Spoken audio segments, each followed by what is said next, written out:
On va commencer ce petit tour de table sur ce sujet de la fluidité. Je vais commencer par le printemps, par vous, Pierre Penat. D'abord, quelques chiffres quand on parle de fluidité. Boulevard Haussmann, il y a du monde à passer. Quelques chiffres pour recadrer un petit peu le magasin Boulevard Haussmann.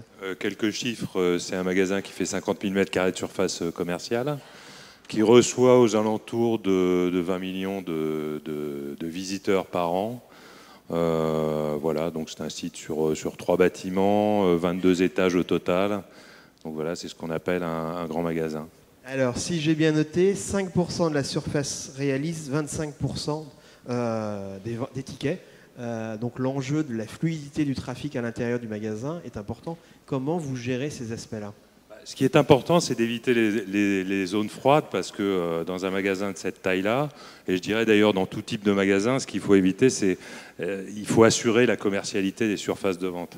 Et pour assurer la commercialité des surfaces de vente, il faut absolument avoir une expertise au niveau du parcours client, c'est-à-dire comment circule le client en magasin, de façon à pouvoir positionner nos assortiments, comme on dit, c'est-à-dire notre offre produit ou notre offre éventuellement de gastronomie, de façon la plus idéale possible. Donc déjà, il faut absolument qu'on mesure ce parcours client, et on se dote aujourd'hui d'outils qui permettent justement de spécifier des parcours types, de voir s'il y a des visites qui sont répétées, également de voir le temps qui est passé en magasin, et les endroits chauds et les endroits qui sont un petit peu plus froids. Alors, pour irriguer les endroits qui sont un peu plus froids, qui peuvent être par exemple les endroits en étage, il faut savoir que dans les grands magasins, et tous les grands magasins le savent, la problématique, c'est pas tellement ce qu'on va mettre en rez-de-chaussée, c'est ce qu'on va mettre dans les étages.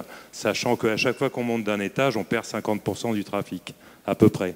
Donc on a ce qu'on appelle des secteurs de destination, comme par exemple la gastronomie, qui effectivement, vous l'avez souligné, génère sur 5% des étages à peu près 25% du trafic.